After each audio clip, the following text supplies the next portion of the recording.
Hello everyone, this is Michael from TOEFLresources.com and I am very happy to present my new video about how to write a TOEFL Independent essay.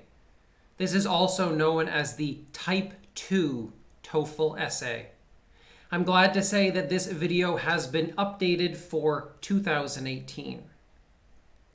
In this video, I'm going to get started by telling you about the different styles of questions you can expect to get in the independent essay section of the TOEFL. Then I will give you a sample TOEFL question, and step by step, I will show you how to answer that question. I'll walk you through how to write an introduction to your essay, how to write 2 good body paragraphs, and how to write a conclusion. I'm going to give you very specific templates that you can follow when you write your essay. All right, with that out of the way, let's get started by talking about question styles. Broadly speaking, there are 3 main styles of questions you can get in the independent writing section. Now, before I tell you the styles, I want you to remember that no matter what style the question is, you're going to answer the essay in the exact same way. So remember, no matter what the question looks like, you must use the templates that I'm going to give you in a moment. Don't get too stressed if the question doesn't look the same as you think it should look. Just follow the templates. All right. The first possible style is the agree-disagree style, and it looks a little bit like this. Do you agree or disagree with the following statement? Children should be required to follow strict rules set by their parents. So the question begins by telling you what style it is. Do you agree or disagree with the following statement? And then it gives you a statement. Easy, right? I hope so.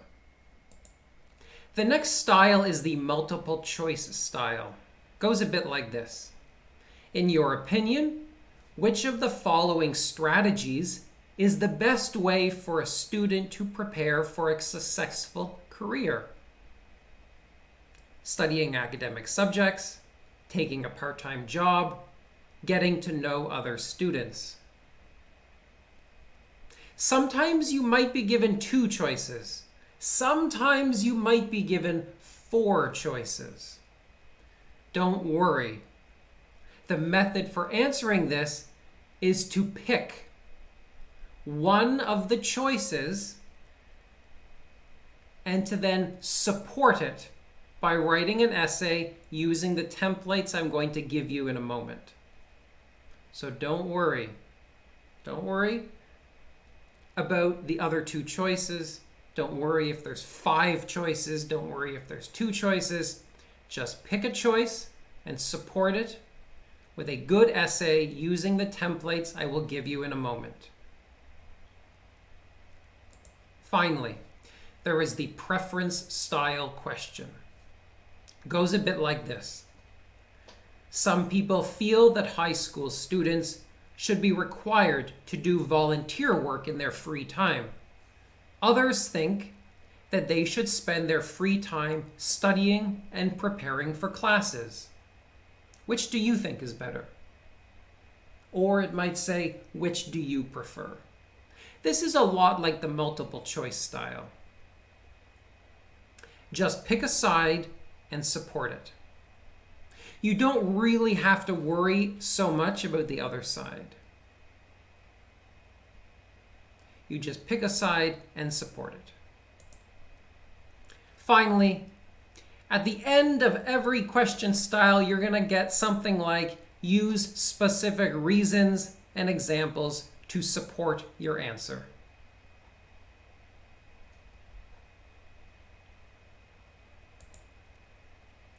Let's get started now on our practice essay. Today I'm going to show you how to answer this question. Do you agree or disagree with the following statement? Attending their classes should be optional for university students. Use specific reasons and examples to support your answer. So as you can see, this is an agree-disagree question. I want you to notice how this question is about university life.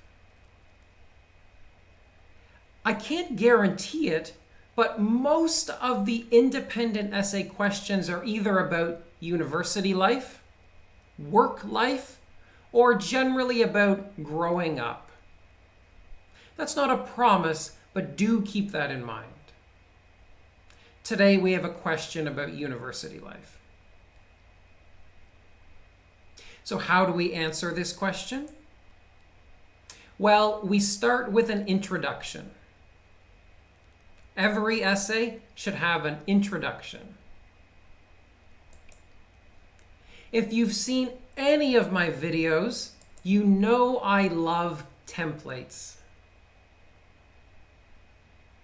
A template is a structure you can use to organize your essay.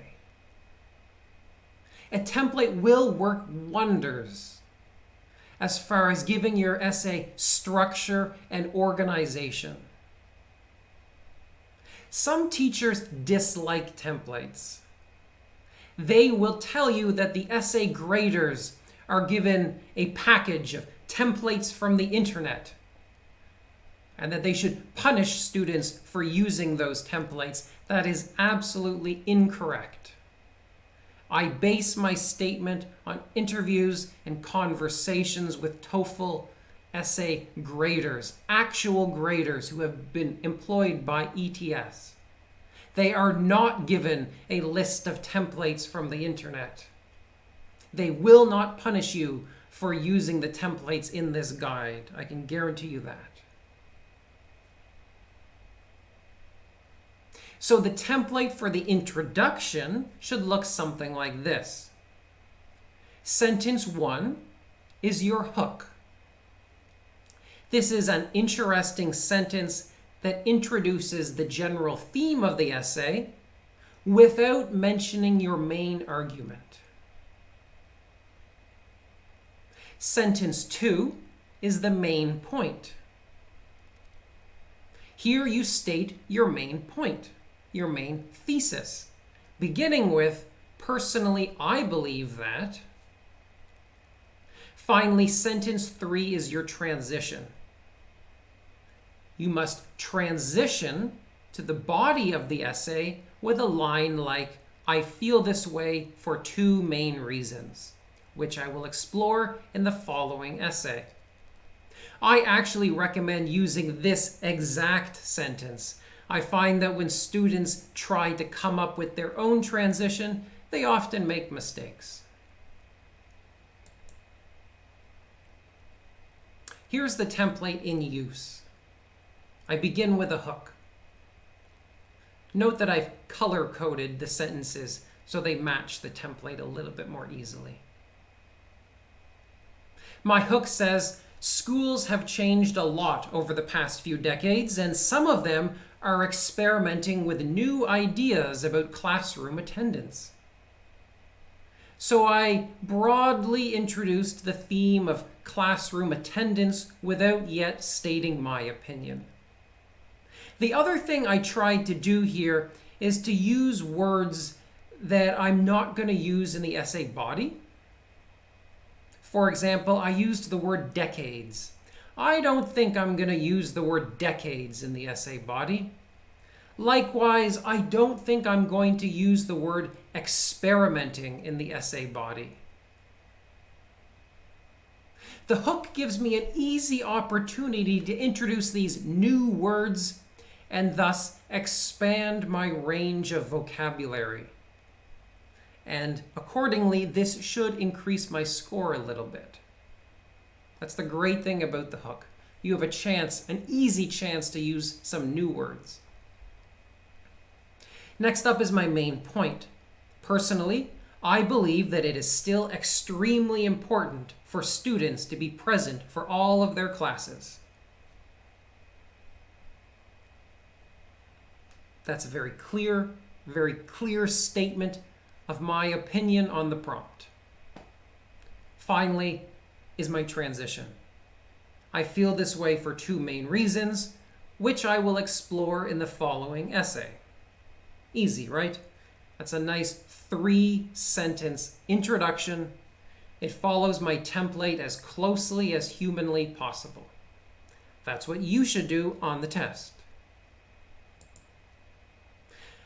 A few more tips before we move on to the body of the essay. First of all, don't copy my hook. Use your imagination when introducing the general theme. In last year's video, my hook began with a phrase that was easily copied. I don't like that. For your hook, come up with something fresh and unique. That will make your grammar easier and it will make your vocabulary better. Secondly, be clear. As I said, the main point should be very clear. I need to know exactly what you think about the prompt. Don't just say, I agree with the statement, period. That's really shitty. Don't do that. Actually tell me what you think. Likewise, don't copy from the prompt. Avoid copying the statement word for word. Don't say, personally, I agree with the statement that students should not be blah, blah, blah. You need to actually paraphrase that prompt. Finally, don't mention your supporting reasons in the introduction. This is a waste of time and it is also repetitive. If you list the reasons at the end of the introduction, you're probably going to use the same vocabulary as in the body paragraphs, so you're not getting any vocabulary points. And to be honest, you've only got 30 minutes to write this essay. And if you have to waste a couple minutes listing those reasons in the introduction, it's going to take away from the rest of the essay. Don't do it. Just follow the 3-sentence template I gave you a moment ago. All right. We've got the introduction out of the way. Now, for writing 2 good body paragraphs. I want to emphasize 2. Not 1, not 3, not 4, 2. 2 body paragraphs in support of your main point.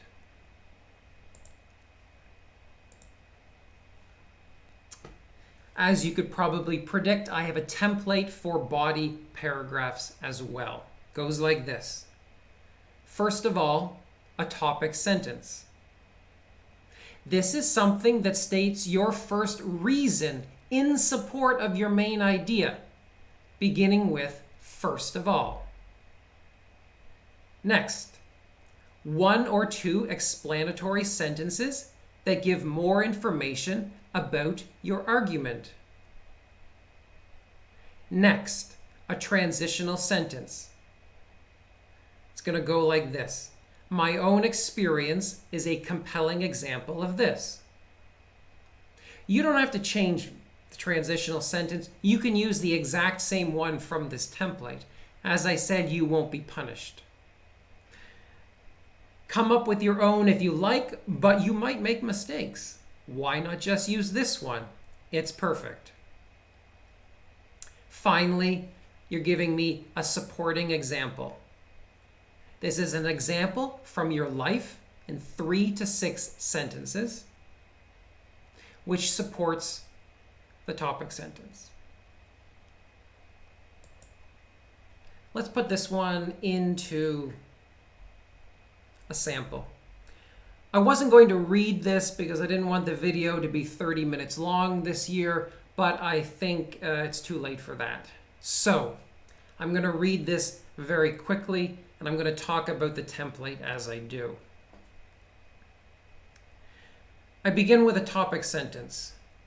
First of all, attending classes gives students opportunities to develop useful skills by participating in discussions and debates.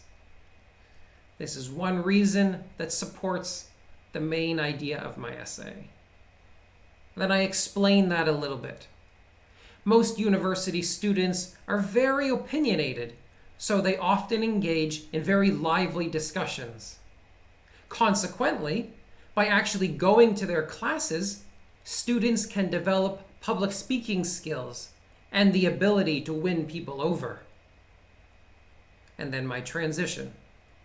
My own experience is a compelling example of this. And then my example. When I was a freshman, I took an introductory political science seminar. The professor began each session by distributing an article about a controversial social issue. In addition, one student was selected to argue in favor of their position on the issue and to respond to questions from the rest of the class. After doing this for 1 year, I became an extremely confident public speaker. These days, I work in a fast-paced corporate environment where I feel no anxiety when negotiating with new clients or when I have to convince them to accept a new contract. If I had not attended the aforementioned class, I would not be thriving in my current career. As you can see, I followed the template exactly as it was created. Now, I don't want to turn this into a grammar and vocabulary video, but I did highlight a few techniques that I used to ensure that this would be a high-scoring body paragraph. First of all, I used conjunctions. I used so and I used where. These conjunctions are used to create something called compound sentences. If your essay has compound sentences, it's going to score better than if it doesn't. I'm going to put a link in the video description to a page that explains the difference between a simple and a compound sentence. Keep in mind that if your body paragraphs have a nice mix of both simple and compound sentences, your score will increase. So keep that in mind as you study grammar before test day. Next up, you can see that I highlighted the words consequently and in addition. These are called transitional phrases or discourse phrases. The use of such phrases will increase your score.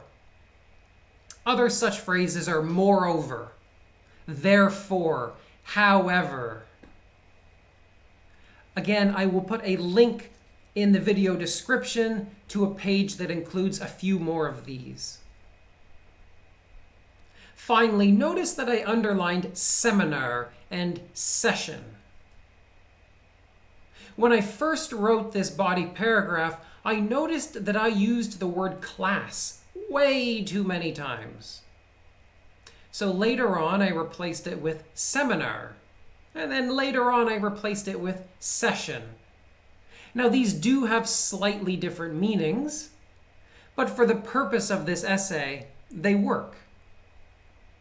And most importantly, they vary my vocabulary. Doing that will increase my score. Again, I will put a link in the video description to my vocabulary guide for TOEFL essays. It will talk more about the value of using a variety of words, and it will talk a little bit about the value of using subject-specific words, which is a very advanced technique, which I also accomplished here. Now, a few general tips for body paragraphs. Before we move on to the second body paragraph of this essay, as I said, use a mix of simple and compound sentences. You got to learn what a conjunction is. Number 2, emphasize the example. The example is the easiest part to write, so go ahead and make it about 60% or more of each body paragraph. Make your job easy. The example is so much easier to write than anything else in the essay. Next up, avoid very short sentences and very long sentences. Don't write less than 7 words in a sentence, and don't write more than 60 words in a sentence. Now, I love conjunctions, but try to avoid starting your sentences with conjunctions. That's a little bit non-academic in tone. Avoid repeating words too many times, as I said. Finally, please understand that you are mostly graded by a computer program. This means that you need to be aware of vocabulary because the program is simply counting words. You need to be aware that it is going to get your grammar mistakes because it's programmed to recognize them. Just keep that in mind as you move forward in your studies. Next up, the second body paragraph. The template is pretty much the same. We start with a topic sentence, begins with secondly, 1 or 2 explanatory sentences, a transitional phrase, and a supporting example. This time I'm not using a transitional sentence, but I'm using a phrase. For instance, comma, and then the example begins. I think this just gives you a little bit more variety in your grammar. I'm not going to read this one, but I will show you again that the template is color-coded. I followed it exactly as it was written to the left. And I also used a few discourse phrases, a few transitional phrases. This time I used "and as a result." As a result is a fantastic transitional phrase. You can use it in the middle of a sentence, as I did, or you can use it at the beginning of a sentence. I used "however." That's another great one. And "in my opinion." I like that one too. I used "but" as a conjunction. And then I didn't want to repeat the word business, so I used the word firm.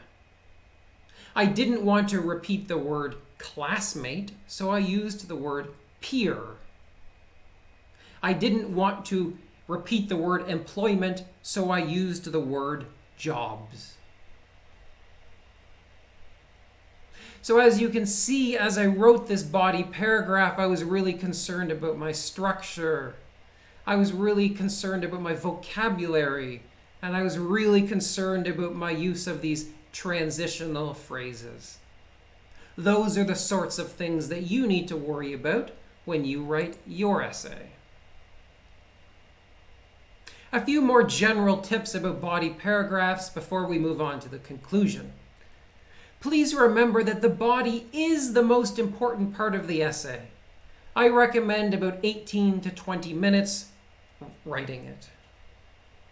I also recommend that you save all of your practice essays. Looking back at those essays will help you become more familiar with the styles of questions.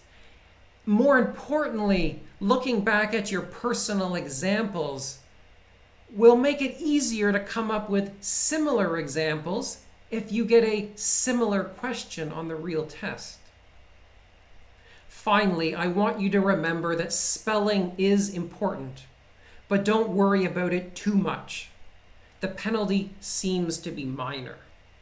Not only that, but if the E-rater can determine what your intended vocabulary was, you will still get credit for the vocabulary even if you have spelled the word wrong. All right, moving on to the conclusion. The conclusion, I'm glad to say, is the easiest part of the essay. You're starting with a template, of course. The first sentence in your conclusion should be, "In conclusion, I strongly believe that." And after that, you repeat your main argument, but use different words. Don't copy and paste from above when you write your conclusion. In fact, the Control-C and Control-V keys are going to be disabled on your keyboard, so you won't even save time. Next sentence. This is because reason 1 and reason 2. Repeat your reasons, but use different words. Paraphrase as best as you can in the conclusion. Here's the model.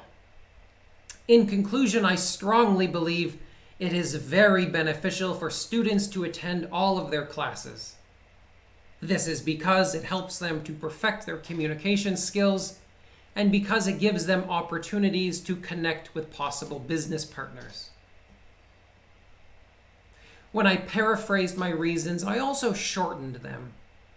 That's a good general practice because the conclusion is not so important. You don't need to waste a lot of time writing a long paraphrase. This one came out to 416 words in total. I'm going to talk a little bit more about essay length at the very end of this video. I just wanted to give you the word count there right away. A few tips for conclusions. As I said, paraphrase yourself. Don't copy and paste from above when you restate your ideas in the conclusion. Number 2, keep it simple. No new ideas in the conclusion. Just follow the template. Third, give me 2 sentences. Some people always write 1 sentence or 3. No, 2 sentences, follow the template. Finally, don't write "this is because that." I see this mistake every day from a different student. I don't know why, but I see it. I don't want to see it anymore, so I'm mentioning it here as an extra tip. And now we've reached to the end of the essay. That's it. An introduction, a body, and a conclusion. So I want to give you a few final thoughts.